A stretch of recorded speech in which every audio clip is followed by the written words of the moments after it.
It's a battle being fought in every community in America. There's no demographic that's free from this deadly fentanyl epidemic. And the search for solutions, Fox 4 Investigates is speaking with recovery specialists on the front lines of fentanyl, as well as state and federal leaders about what's being done to stop the scourge of fentanyl on our streets. No matter what it is they're doing, what they think they're doing, there's fentanyl in all of it.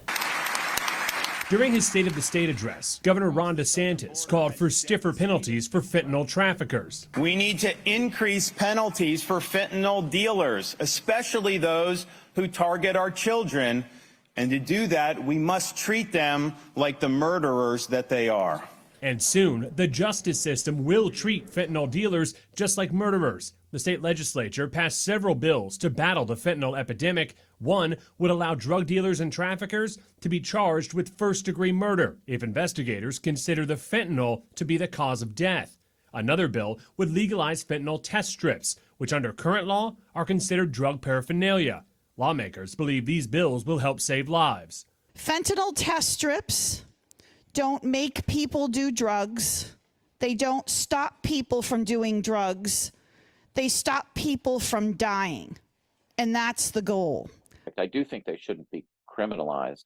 Any tool that can help someone reduce their risk of dying shouldn't be made illegal. Dr. Eric Collins is an addiction psychiatrist and the chief medical officer at Recovery Education, an online learning platform to help parents whose children may have fallen under the grips of addiction. He says the educational campaigns that many of us saw in school. This is your brain on drugs. Any questions? Aren't successful. Those warnings don't really stop people from trying things.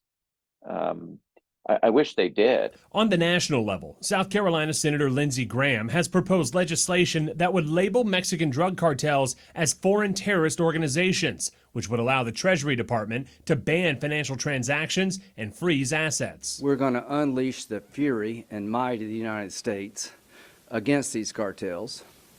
We're going to destroy their business model and their lifestyle because our national security and the security of the United States as a whole depends on us taking decisive action. The state of Florida received more than $200 million from a settlement with some of the largest makers of opioids. Governor DeSantis announced plans to establish an Office of Opioid Recovery and expand a statewide pilot program to help people break the grips of addiction. Throughout this important conversation, we can't forget how many people are dying. That is because fentanyl, as we have shown over the past 3 nights, is in so many places, and that's why live right now on fox4now.com and on our mobile app, we've posted links to resources.